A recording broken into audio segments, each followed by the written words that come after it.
Hi everyone! So for today's video, I'm gonna share with you isang sabihin natin case study natin for us to understand if this seller is making money or if kumikita ba tong seller na to. Ang question naman niya is about tax. Ang question niya rito is, pa-check lang kung yung total settlement amount niya ba ang need nating bantayan dyan na hindi naman sa 250 in a year, di ba?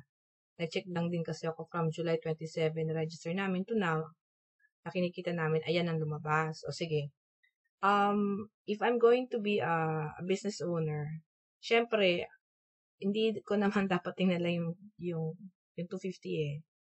I should think yung sustainability. Alam niyo yun, yung parang, worth ba itong business na to? Okay? Na ituloy, okay? Or profitable ba ako? O baka naman, you are putting so much efforts pero parang sayang lang kasi lost din pala siya. So let me share with you, kung sabi niya nag-start daw siya ng July 27 sila, na-register nila yung business. So sabihin natin yung, ito coming from your information is screenshot niya. July 27 or July 26, that's July, August, September. July, August, September. Sabihin natin close to 2 months. At ang total na nakinita, yung sales, 87,417. And this is TikTok, okay? Ganun natin siya i-analyze. Ito yung sales niya. Okay? Kasi meron tinatawag dito, sabihin natin ito ang gross sales para mag-gets nyo rin. Okay? So, this is 88,428. Okay? Tapos, meron tinatawag na refund. So, less sales refund. Return or refund. Okay. So, less 0. Okay. So, ito lumalabas na net sales mo.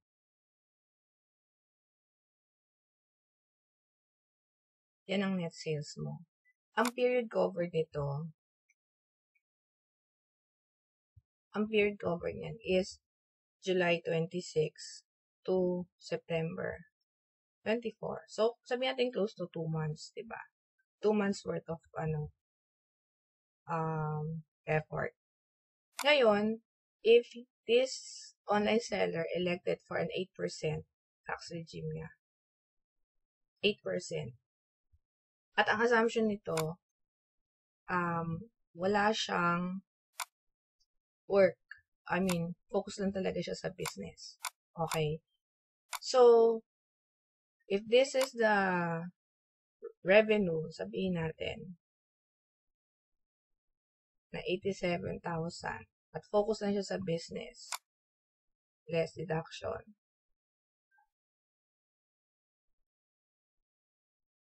So, ang kanyang taxable income would be negative. So, wala siyang babayaran. Okay? So, 0 yan. Sabihin natin September ngayon, tapos we still have October, November, December. I-project lang natin October, November, December. If this is the sale niya ng 2 months, kung ikaw gagawa ka ng isang businessman, kung ang sales mo for 2 months, sabihin natin 90,000. So, ang monthly sales mo dyan, divide natin ng 2, is 45. So, kung may natitira ka pa October, November, December, diba, may 3 buwan ka pa, i-multiply mo to ng 3. May 135 ka pa. Sabihin na lang wala na lang sole para mabilis na lang yung computation. So, ang total sales mo dyan for the October, November, December is 135. So, magkano ang pinaka-total sales mo for 2024? So, that will give you 87 plus 135, 222,417, diba? So, pag mag-compute ka ng 8% mo or yung babayaran mo, kasi ano na to, year end na to, so 1701 or 1701A, hindi ko alam, basta pag year end, kukunin nyo lahat yung aggregate sales nyo from start of your operation. Sabihin natin 222. Okay. Tapos may deduction kang 250, di ba? Okay. So, ang taxable income mo is still negative. Di ba? Ang tax due mo pa rin is 0. So, sasabihin mo, hindi pa rin pala ako nagbayad ng tax kasi meron akong 250 na deduction. Okay. Tama ba yung analysis niya? Tax-wise, oo, tama siya. Wala siyang mabayaran tax. Pero ikaw, as a businessman, yun lang ba ang aim mo? Di ba ang aim mo, because kaya ka nagkaroon ng business, it's because you would like to know if you're profitable. Are you going to have a business kung loss ka? Okay, laliman natin ng konti analysis ha. Sabihin natin, ito, ikaw internally, you have to also understand your operations. Am I making money? Kumikita ba ako? So, kung ito yung revenue niya, ito na tayo ha, you have your, sa tax-wise, wala kang babayaran. Projected, nag-project lang tayo na 45,000 a month until 2024, wala kang babayaran. Pero ikaw, if you have to go to make your own analysis sa business mo, worth ba? Okay, wala kang babayaran sa tax, nag-comply ka. Tapos, inelect mo 8%. Pero ikaw, sa operations mo, worth ba? So, tingnan natin ha.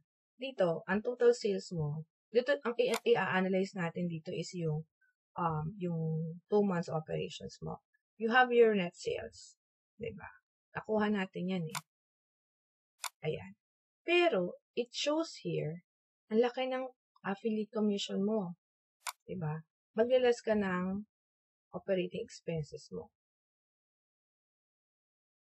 Diba? Pero bago mo pala i-less yung operating expenses mo, kung nagbebenta ka ng goods, dapat nag-less ka ng cost of goods sold dito. Cost of sales. Hindi ko alam kung ano yung binenta niya dito. Ang i-assume natin, na halimbawa ang cost of sales niya dito is, sabihin natin na 30% ng net sales niya. Okay? Kung binenta niya by damit or something, sabihin natin, safe to say, sabihin natin na 40%. So, ibig sabihin yan, kung ang benta mo is, ang selling price mo, piso,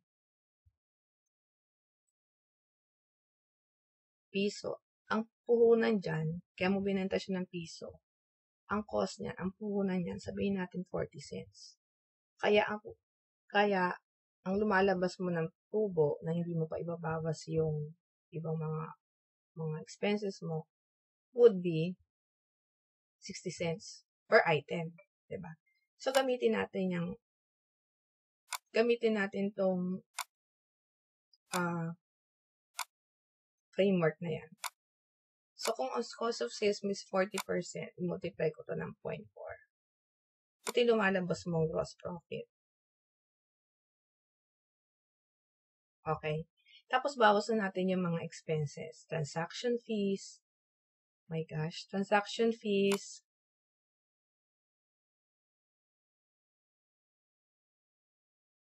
Tapos, commission. Seller shipping. Diba? Actual shipping. Platform. Customer shipping. May return pa.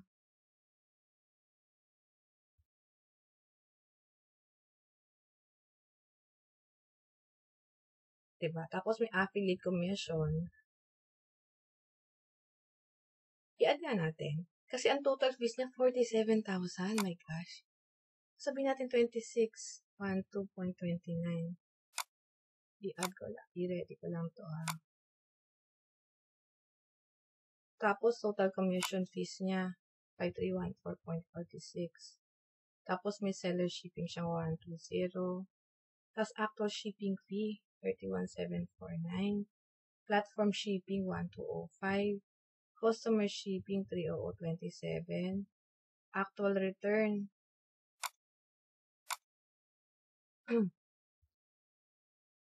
Actual return is 190. Refund. Kung ano itong refund. Sabihin natin 413. May affiliate commission ka. Teka. May affiliate commission ka na 38. 208.47. Teka, saan nanggaling yung total fees niya?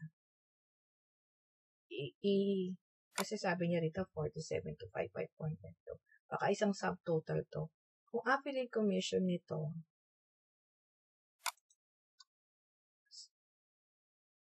kung ito is affiliate commission niya, kasi 47 to 55.22 eh.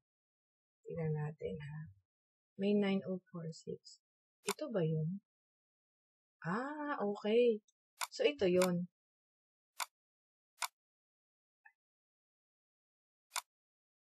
Selling 1120. So, ito siya. Okay. So, ang i-consider mo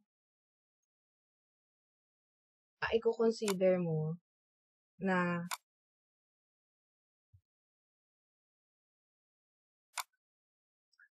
total operating expenses mo. Okay. Ito yun eh. Diba ito yung operating expenses mo? Total. So, ang net profit mo, teka, hold on. Ang gross profit mo, net sales less cost of sales. Kailangan may cost of sales ka kasi yan nga yung para makabenta ka eh. Okay. Tapos ang gross profit mo, 52,450. Ang net profit mo lumalabas is gross profit less, hindi pa yan ha. Hold on. Okay? Ito yung subtotal. Okay. Hold on. Ito yung subtotal mo. Coming yan from TikTok. Sabihin natin meron ka pang packaging materials. Diba? Bumili ka. Okay? Sabihin natin 5,000.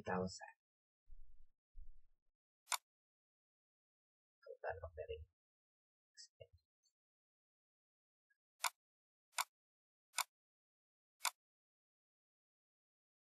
Tapos, nagpamasahe, bumili nun. O sabihin natin may transportation. Since nag-start yung business mo, sa pagbibili ng mga packaging materials and all, ilagay na natin dyan.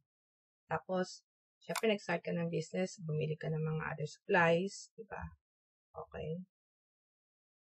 Sabihin natin transportation mo nasa 1,500, tapos supplies, bumili ka, resibo, plus libro, diba? Sabihin natin 2,500. Ganyan. So, sumahin natin magkano yung total expenses mo. Okay. Total operating. Covering from, July to September. Plus, packaging materials, plus transportation, plus supplies. So, 56. Ngayon, magkano ang net profit mo? Kung ang gross profit mo na lumalabas, coming from the 40% ng 40% of sales. Ito yung puhunan mo. Ang net profit mo, gross profit less total operating expenses. Loss ka pa. Hindi pa natin binabawas yung tax kasi wala kang binayaran. Pero dito, loss ka pa. So, what are you going to do as a businessman? Analyze mo, ba't ang laki ng affiliate commission mo? Meron ka bang dapat i-tweak dyan? Or something? Yun ang big question dyan eh. Tsaka, tingnan mo, this is just an assumption, 40% as is. I really don't know how much yung, yung cost ng, product. But it shows here na loss ka. Is it worth? Are you ready for next year? na loss, 'di ba? So this is something you have to think about. So this is just my thought on this. I'm just sharing to you my thoughts. So just put in comments below if there's anything I missed. Pero ito yung nakikita ko na as a businessman, you have to sit down, analyze, is it worth? Okay? You're profitable but your affiliate commission is big. This is something na meron ka dapat gawin. Alright, so I hope this helps for today's short sharing. Thank you.